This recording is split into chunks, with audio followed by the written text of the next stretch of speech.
I sit in Caleb Whitaker's law office, my black funeral dress still crisp despite being worn 3 days ago for Uncle Ben's service. The material grazes my skin with every small movement, a quiet irritation that mirrors the raw, hollow ache lodged behind my ribs. Caleb adjusts his wire-rimmed glasses and organizes the stack of documents before him with careful, methodical precision. Sunlight filters through the Venetian blinds, casting narrow polis of light and shadow across the polished mahogany conference table like the bars of a cell. As the sole beneficiary of Benjamin Thomas's estate, Caleb begins, his tone measured and compassionate. You inherit approximately $1.8 million in liquid assets, a majority stake in Arcadia Home and Living, currently valued at $14.9 million, and the Craftsman estate, conservatively appraised at $2.2 million. I nod automatically, absorbing the numbers without truly feeling them. Uncle Ben had always told me that one day the business would be mine, but someday was supposed to arrive decades from now. Someday was meant to follow countless more Sunday breakfasts at his kitchen table, more Christmas mornings where he handed me gifts wrapped in newspaper comics because he said expensive wrapping paper was a waste. There are also personal effects, Caleb continues, sliding a thick folder toward me. Your uncle's watch collection, the classic Thunderbird, and the conference room door swings open without so much as a courtesy knock. I turn, expecting an assistant. Instead, my breath catches so sharply it hurts. Grant and Nadine Thomas stand framed in the doorway. They look older, of course. My father's once jet black hair now threaded with gray. My mother's face lined faintly at the corners of her eyes. But they are unmistakable. The same bone structure I see reflected in the mirror each morning. 16 years. 16 years since they vanished from my life with nothing but 7 hastily written words. My hands begin to tremble. The porcelain cup rattles against its saucer as coffee sloshes dangerously near the rim. My heartbeat pounds in my ears, so loud it feels external.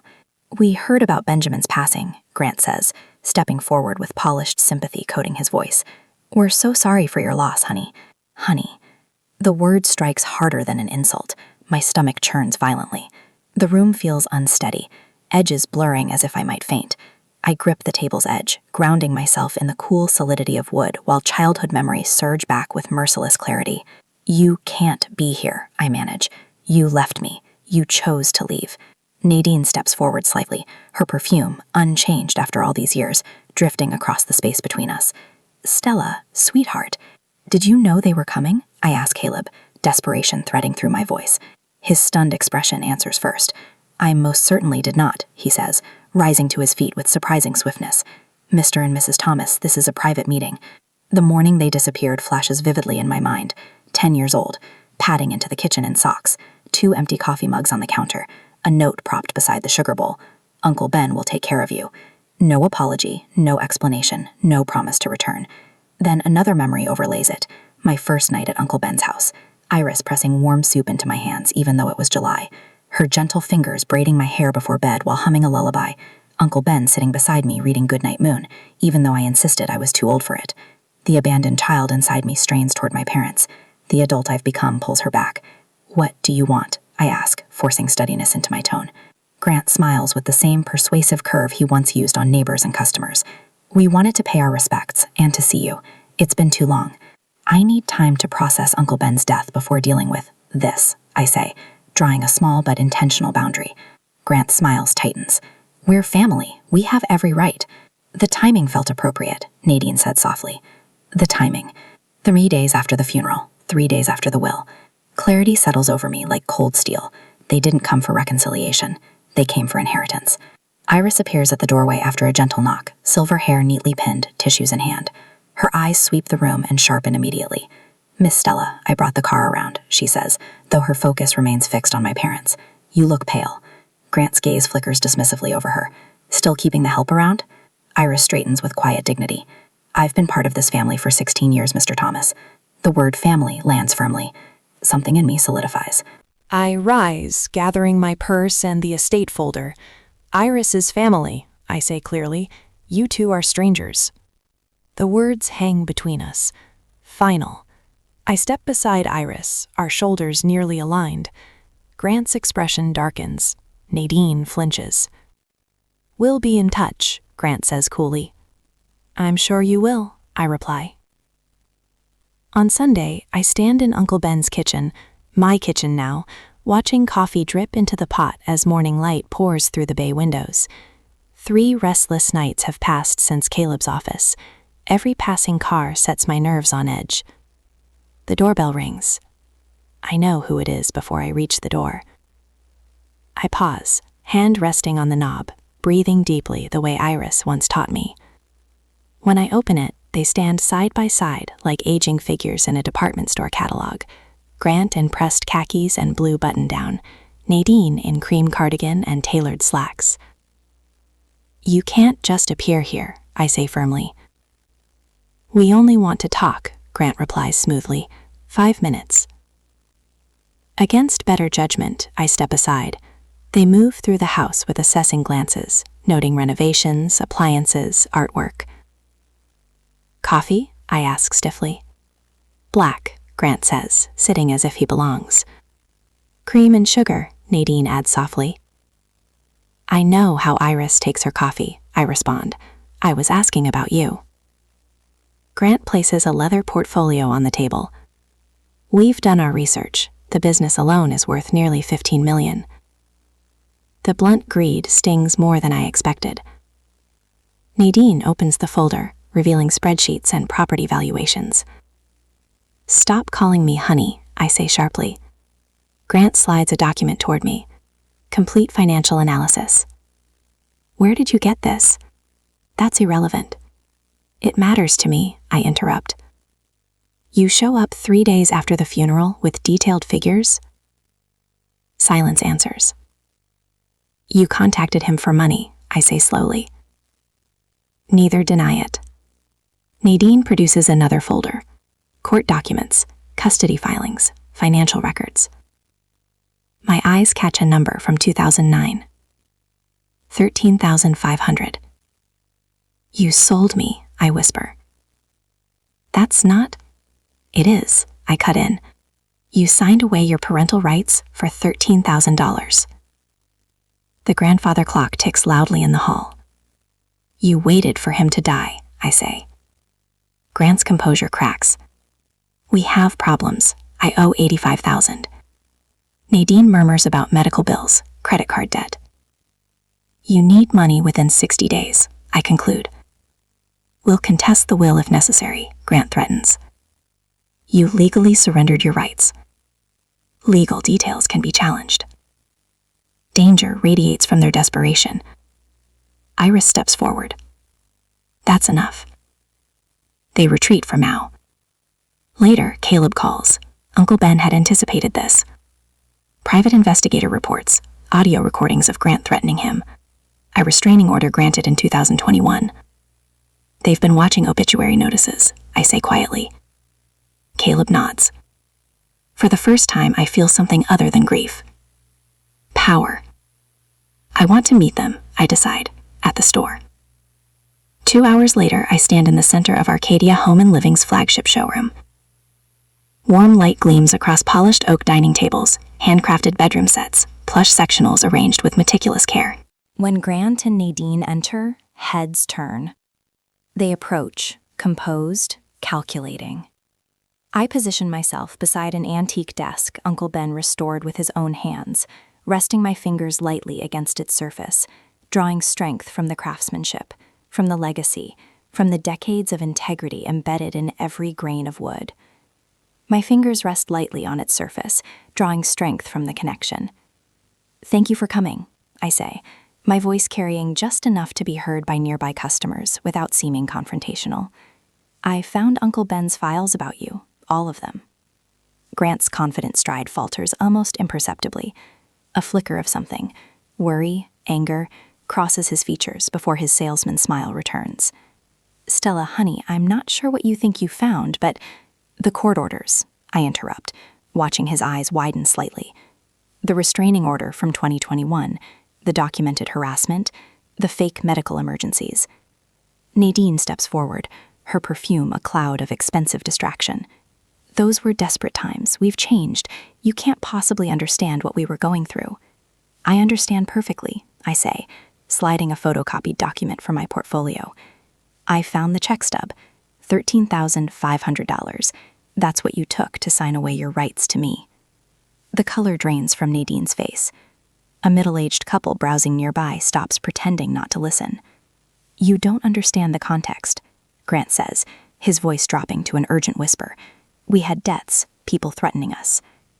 "And I was worth $13,000? I keep my voice level, professional. "This is a business negotiation now, not a family reunion. That's the price you put on your daughter years ago." For the first time, I see something genuine in my mother's eyes. Shame, perhaps, or regret. Grant's jaw tightens as he glances around, noticing the store employees who have strategically positioned themselves within earshot. "We should discuss this privately," he insists, reaching for my arm. I step back. "There's nothing to discuss. The court records are clear. You have no legal claim to me or anything Uncle Ben left me." "We're still your parents," Nadine says, her voice breaking slightly. "Biology isn't family," I reply. "Uncle Ben taught me that." Grant's face hardens. "This isn't over, Stella." "Actually, it isn't, for today."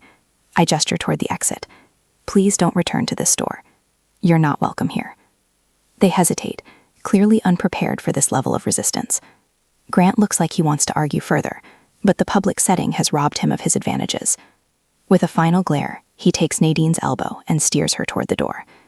I remain standing, straight-backed and still, until the glass doors close behind them. Only then do I allow my hands to tremble slightly, the adrenaline rush beginning to subside. Sarah, our store manager, approaches with an approving smile. "Your uncle always said you were stronger than you knew."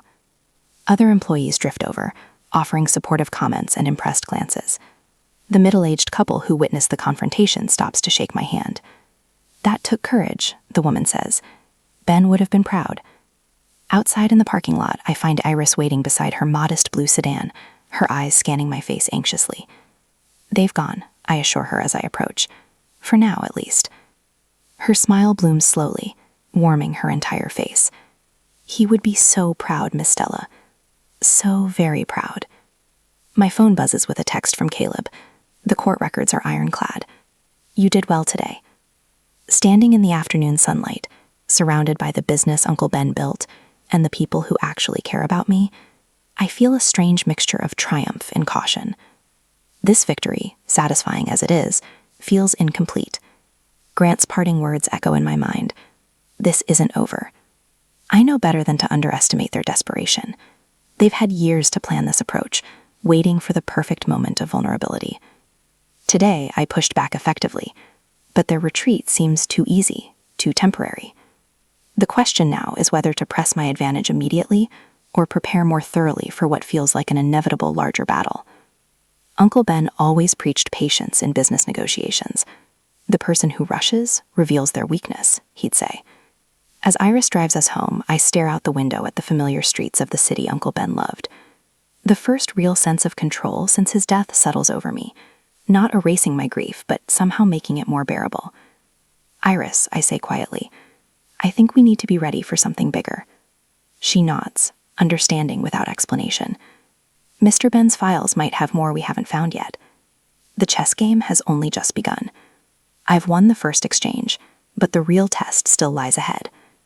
I spread Uncle Ben's documents across Caleb's conference table, organizing them in neat rows. It's been 3 days since I confronted my parents at the store.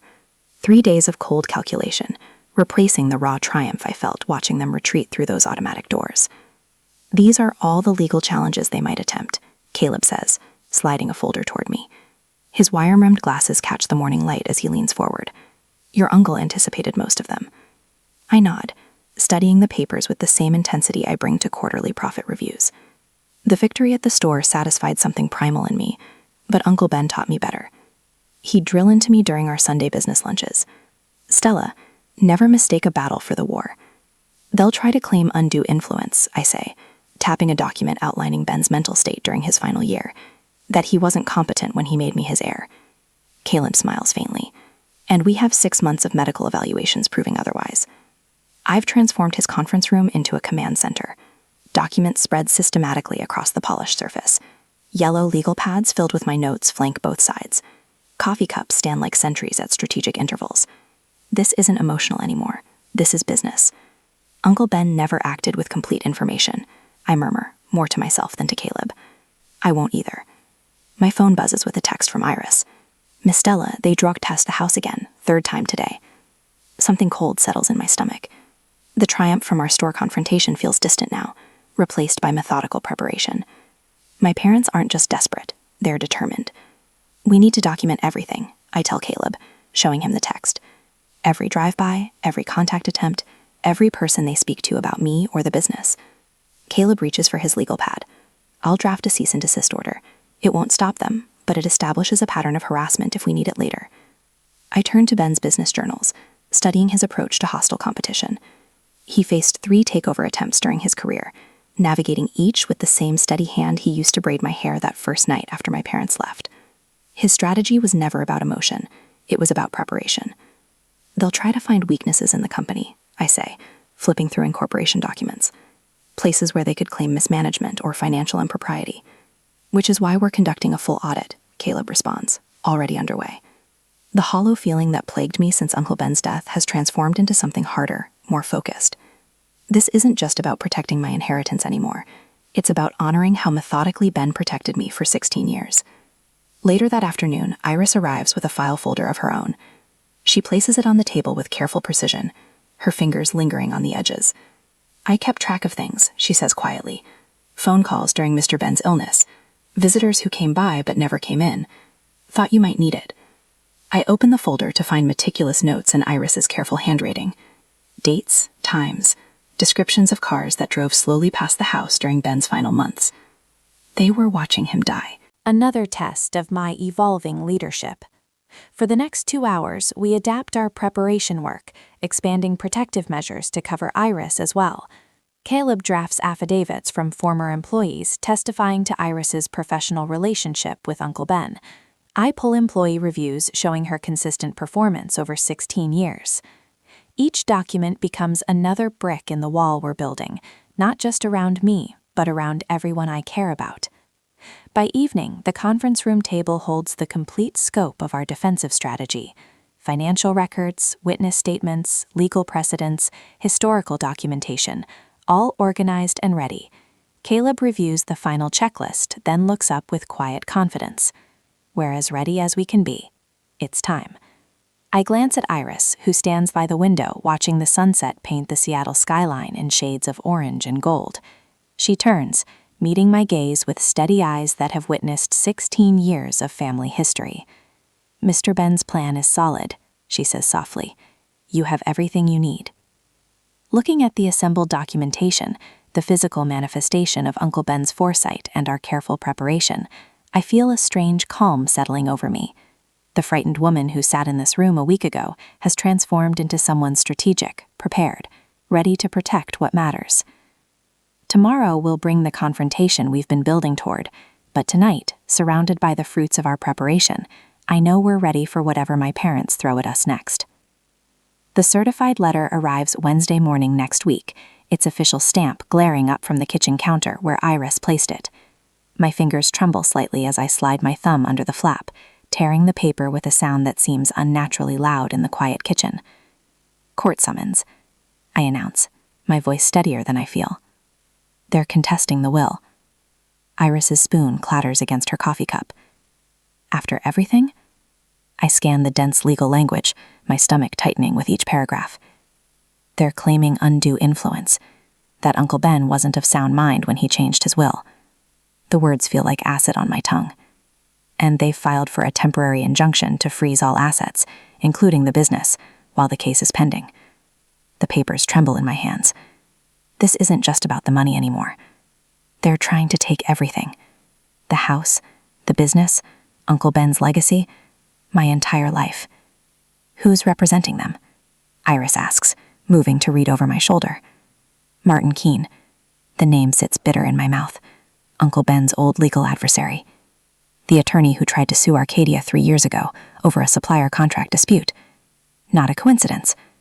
The phone rings, and Caleb's name flashes on the screen. He's already heard. "They've been planning this for weeks," he says without preamble. "Filed it strategically before Judge Harmon. She's known for being cautious with estate transfers." "What are our chances?" I ask, pacing across the kitchen floor. "Better than theirs, but it's going to be ugly. They've done their homework, Stella. The emergency hearing is set for Friday morning. Friday. Less than 48 hours to prepare our defense. The room tilts slightly, and I grip the counter edge. They can't possibly win, I whisper. No, but they can drag this out for months. Caleb's voice hardens, during which time the business operations could be severely restricted. That's what they're counting on, that you'll settle rather than risk Arcadia's stability. After I hang up, I stare out the kitchen window at the garden Uncle Ben lovingly tended every spring. The azaleas he planted the year I graduated college have just begun to bloom. They're vibrant pinks, a mockery of the coldness spreading through my chest. They've been watching us, I say to Iris, waiting for the perfect moment. The doorbell interrupts my thoughts. Through the sidelights, I glimpse a familiar news van parked at the curb. A reporter stands on my porch, microphone in hand. Perfect timing. I swing the door open before she can ring again. Miss Thomas? Her smile is professional, practiced. Catherine Ward, Kiro News. We're doing a story about the Thomas estate dispute. Would you comment on your parents' concerns about your ability to manage such a substantial business during this time of grief? My stomach drops. They've gone public. No comment, I say, closing the door firmly. My phone buzzes with a text from Sarah at the Bellevue store. Reporters here asking employees about you. What should we say? Another text chimes from our operations manager. 2 customers canceled large orders this morning, said they heard Arcadia might be changing ownership. I press my forehead against the cool wood of the door. Grant and Nadine aren't just fighting for assets. They're strategically undermining customer confidence, creating doubt about Arcadia's stability under my leadership. They've launched a PR campaign. I tell Iris, showing her the messages. They're positioning themselves as concerned parents, worried about a grieving daughter making hasty decisions. That's despicable, Iris whispers, her normally kind face hardening. It's calculated, I reply, walking to Uncle Ben's study. And it's working. People are starting to question. I spend the next 4 hours on the phone with Caleb, implementing our countermeasures. His paralegal delivers a thick folder of documents, the adoption papers Uncle Ben prepared years ago but never filed, court records of my parents' harassment, private investigator reports documenting their financial troubles. By evening, my dining room resembles a war room. Legal briefs cover every surface. The store managers have joined us, armed with sales reports and employee testimonials about Uncle Ben's unwavering confidence in my leadership abilities. They're good, Caleb admits, reviewing Grant and Nadine's filing. They've been careful not to appear overtly greedy. Instead, they're expressing concern about preserving Benjamin's legacy. It's manipulative, but effective. Some of the neighbors are actually wondering if they might have a point, Iris adds quietly. Margaret Wilson asked me today if you were really ready to handle such responsibility. The betrayal stings. Margaret has known me since I was 10. We need to be smarter, I say, gathering everyone around the table. They've been planning this for months, maybe years. We have 41 hours until that hearing. I distribute assignments with a calm that surprises even me. Sarah will coordinate employee testimonials. Caleb's team will prepare exhibits demonstrating Uncle Ben's consistent intent to leave me the business. Iris will contact Ben's doctors to testify about his mental clarity until the end. What about you? Caleb asks. I'm going to study every case Martin Keene has ever argued, I reply, and prepare for cross-examination. They'll try to paint me as emotionally unstable and financially inexperienced. As midnight approaches, only Iris remains, organizing witness statements into color-coded folders. You should too, she says gently. I reply, but neither of us moves. The stakes are too high. Do you think we can win? I finally ask the question that's been haunting me.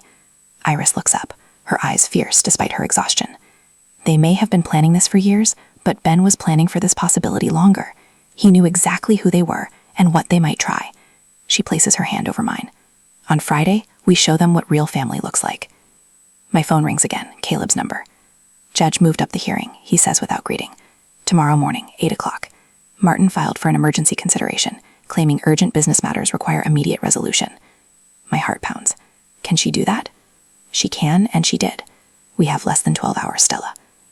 I hang up and meet Iris's worried gaze. Tomorrow morning, I tell her. They've pushed at the timeline. They're trying to catch us unprepared, she says, already gathering the most critical documents. I know. I square my shoulders, feeling something hardening inside me. Not panic, determination. Call everyone. Tell them to bring whatever they have, finished or not. We'll work through the night. As Iris makes calls, I walk to Uncle Ben's study and stand before his portrait. His kind eyes seem to look right through me. I won't let them take what you built, I whisper. I promise.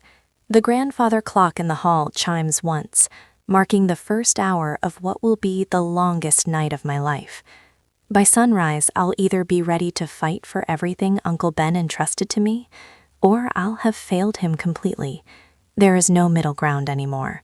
Tomorrow, I either keep everything or lose it all. I sit rigidly on the hard oak bench in the courthouse, my black blazer buttoned tight like armor. The clock on the paneled wall reads 9:03 a.m. Next to me, Iris fidgets with her handkerchief, the embroidered corner rubbing rhythmically between her fingers. Caleb arranges papers with surgical precision on the table before us. Across the aisle, my parents sit with their attorney, Martin Keene. The man who once sued Uncle Ben's company now represents the people who abandoned me. Grant wears a charcoal suit that screams expensive tailoring. Nadine has opted for a conservative navy dress, her hair swept into a maternal bun that makes my stomach turn. They've positioned themselves as concerned parents, not greedy opportunists. The bailiff's voice cuts through the whispers. All rise. The Honorable Judge Eleanor Richardson presiding.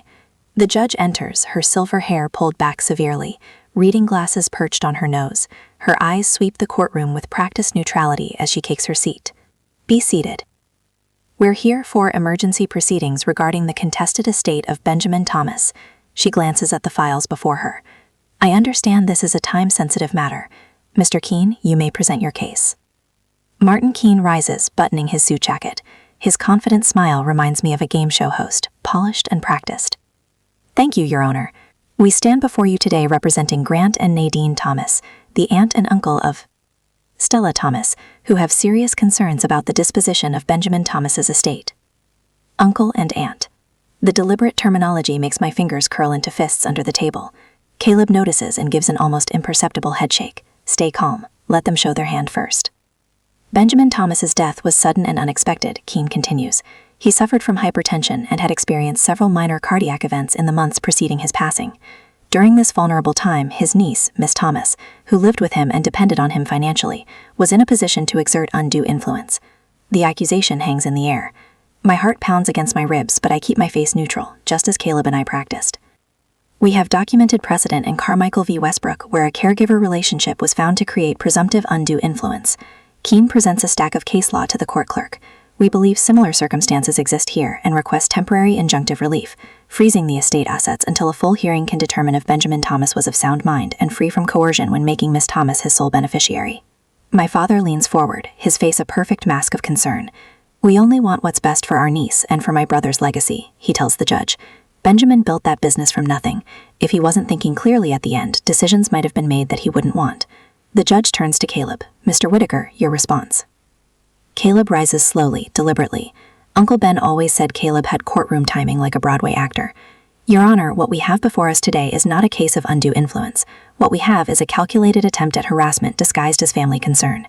He lifts a thick binder from our table. I've been Benjamin Thomas's attorney and friend for 30 years.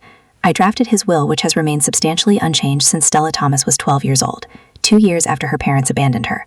The word abandoned lands like a thunderclap. Several heads in the gallery turn toward my parents. I have here notarized documentation that Grant and Nadine Thomas legally signed away their parental rights to Benjamin for the sum of $13,500 in 2009. Caleb slides the papers toward the judge. They have had no meaningful contact with their daughter until 3 days after Benjamin's death, when they suddenly appeared at the reading of his will. The judge's eyebrows lift as she examines the document. Mr. Keene, were you aware of this legal relinquishment of parental rights? Martin Keene's confident smile falters for the first time. Your Honor, my clients have freely admitted they made mistakes in the past. People change. Their concern now is genuine. Your Honor, Caleb continues, I also have court records showing that Benjamin Thomas had to file for protection against Grant and Nadine when they repeatedly attempted to extort money from him between 2019 and 2023. He produces another file. These include transcripts of threatening phone calls where Grant Thomas specifically mentioned causing problems for Arcadia Home and Living if financial demands weren't met. There is the granted restraining order from 2021 as well. The gallery breaks into whispers. Judge Richardson taps her gavel once, silencing the room. Additionally, Caleb says, I have an audio recording I'd like the court to hear. He nods to the clerk, who sets up a small speaker. Grant's voice fills the courtroom, tinny but unmistakable. Ben, you've got $15 million tied up in that business. What's $50,000 to you? If you don't help out your own brother, I'll have to consider other options. Stella's doing well at the company, isn't she? Would be a shame if something disrupted that. Fire part. Nadine's face has gone pale. Grant stares straight ahead, jaw tight. This recording was made 14 months ago. Caleb explains. When Benjamin was in perfect health, long before any cardiac issues. Benjamin documented every contact attempt specifically because he feared this day would come. The judge turns to Iris. Miss Pruitt, you were Mr. Thomas's housekeeper for 16 years, correct? Iris rises, her voice steady despite her trembling hands. Yes, Your Honor. I cared for Mr. Ben's household and helped raise Stella after her parents left. And in your observation, what was Mr. Thomas's mental state in his final months? Clear as a bell right to the end, Your Honor. He ran that business every day, reviewed financials every Friday with Stella, and could tell you the inventory numbers from memory. He was planning the spring collection the day before he passed. And his relationship with his niece? Iris's eyes softened. Mr. Ben loved that girl like his own daughter. He was so proud of how she grew up, how she took to the business, said she had better instincts than he did. They had Sunday dinner together every week without fail, even when the business was crazy busy. Next, 3 store managers testify about Ben's mental acuity and his frequent expressions of pride in my business contributions. Sarah from the flagship store describes how Ben would tell customers, "My niece picked that line herself. She's got the eye for what people really want in their homes." Throughout it all, my parents maintain their composed facade, though I notice Nadine's knuckles whitening as she grips her purse. Grant whispers urgently to Martin Keene, who looks increasingly uncomfortable. When all testimony concludes, Judge Richardson removes her glasses and surveys the courtroom. I've seen enough to make a determination regarding the emergency petition. The request for injunctive relief is denied. She turns her penetrating gaze toward my parents. Furthermore, I find the timing and nature of this petition highly suspect. The will contains a no-contest clause, which is enforceable under state law. By bringing this action, the petitioners have triggered that clause and forfeited any potential claim they might otherwise have had. The relief floods through me like warm water.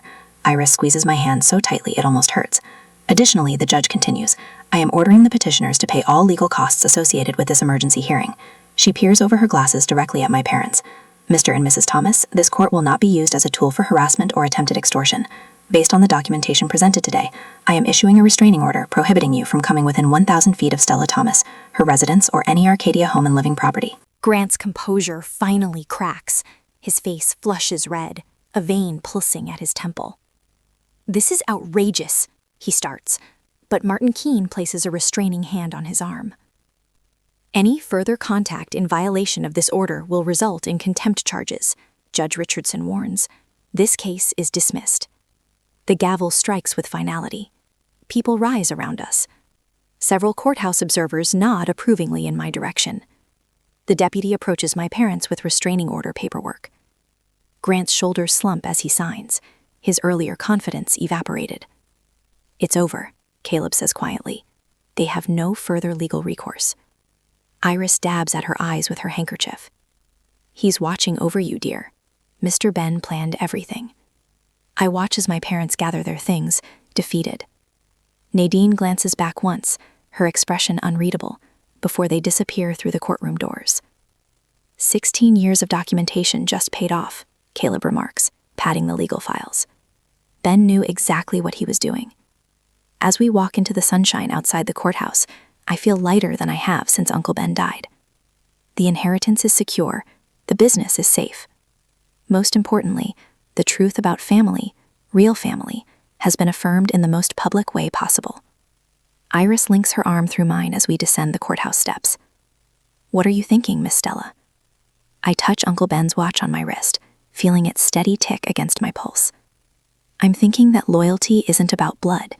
It's about showing up, day after day, year after year. A small crowd of store employees waits at the bottom of the steps, breaking into applause as we approach. In their faces, I see the community Uncle Ben built, the true legacy he left behind. I am no longer the abandoned child, or even just the grieving niece. I am the guardian of everything, the business he built, the people he employed, and the family he chose. My shoulders straighten with the responsibility and the privilege of carrying his legacy forward. And for the first time since his death, I know with absolute certainty that I am equal to the task. I stand at the podium, fingertips resting lightly on polished wood, looking out at a sea of faces.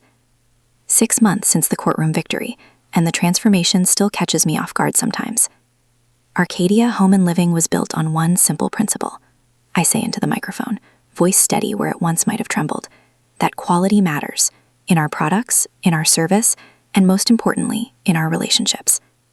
The Seattle Business Journal's annual award ceremony buzzes with quiet energy. 300 of the city's most influential business leaders fill the ballroom, and not one of them makes me doubt myself anymore. The Crystal Community Leadership Award catches the light beside me, Ben's legacy made tangible.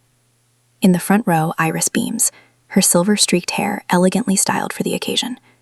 Beside her, Caleb adjusts his glasses, offering a small nod of approval. My true family, bound by choice rather than blood. My uncle taught me that integrity in business mirrors integrity in life. I continue. And when Arcadia opens its Tacoma location next month, we'll bring that same commitment to a new community. The memory of those chaotic days after my parents' return feels distant now. The newspaper articles about the court case line my office drawer, not as a reminder of pain, but of strength. Local business hero wins decisive victory, read the headlines. The coverage validated what Ben had always told me. The truth, when properly prepared and presented, eventually wins out. My parents left town within 48 hours of the judge's ruling. Their threats proved as empty as their promises had been 16 years ago. The restraining order remains filed with every police department in a 100-mile radius, though we haven't needed it. People willing to abandon a child for money rarely show the courage to face consequences. The Benjamin Thomas Foundation officially launches next week, I announce, warmth spreading through my chest at the whispers of approval. Our mission is simple, to support those rebuilding lives after family betrayal, because sometimes the family that matters most is the one you choose. From the corner of my eye, I catch Margaret Wilson, our newest store manager, dabbing at tears. 3 weeks ago, she stood in my office, shaking, just as I once had in Caleb's conference room, explaining how her brother was pressuring her to share our upcoming product line with competitors. The parallel wasn't lost on me. When people face impossible family pressures, I told her then, they deserve more than sympathy, they deserve protection. Caleb drafted a cease and desist the same day. Iris took Margaret for coffee and shared stories of Ben's unwavering boundaries. Security installed new protocols to protect our design files. The systematic support I provided felt nothing like my own panicked reaction months before. Sleep comes easily now. Morning coffee on the porch has become a quiet celebration rather than a jumpy waiting game. The business thrives, revenue up 23%, employee satisfaction at record levels. But these external markers pale beside the internal shift. I no longer wonder if I'm mere worth of what Ben built. I know I am. The foundation has already helped 3 individuals successfully defend their boundaries. I continue at the podium. People just like our own employees who face impossible choices between loyalty and self-protection. In the audience, Thomas Reynolds nods appreciatively. As our youngest department manager, he benefited from the foundation's legal support when his parents attempted to access his newly established investment accounts. The look of relief on his face when I promised company resources still warms my heart. Iris Pruitt will serve as the foundation's program director, I announce, watching her straighten with pride. Her official role as a state manager and family advisory board member has formalized what she's always been, the heart of our unconventional family. Nobody understands better how to help people find their chosen families. After the ceremony, Caleb approaches with champagne flutes. His retainer has been enhanced, making him our permanent legal advisor, another anchor in the storm. Ben would be proud, he says simply. He prepared me for this, I reply. I just didn't know it at the time. The business center buzzes around us, but my thoughts drift to that first night after my parents left me. Iris braiding my hair, Ben reading Goodnight Moon. They chose me before I could choose them. Now I honor that choice every day. Back at the estate, I slip off my heels and pad into Ben's old study, my study now. The expansion plans for Arcadia's 3rd location spread across the desk. Decisions that once would have paralyzed me now energize instead. No second guessing, no fear of failure, just clear vision and decisive action.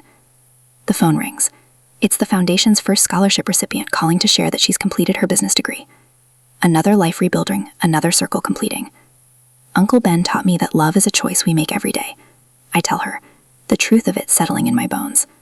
Sometimes the hardest part is believing we deserve to make that choice. As I hang up, I catch my reflection in the window. I've become the leader Ben always saw in me. The abandoned child is still there, but she's no longer driving my decisions. Instead, she informs my compassion. The evening breeze carries the scent of Iris's garden through the open window. Tomorrow brings board meetings, foundation work, and interview preparations for the Tacoma store. But tonight, in this quiet moment, I acknowledge the journey. When people show you who they are, believe them, and then choose who deserves your loyalty. Not a lesson I wanted to learn twice, but one I'll never forget. Family isn't who shares your blood, it's who shares your values. Ben knew that. Now I do too.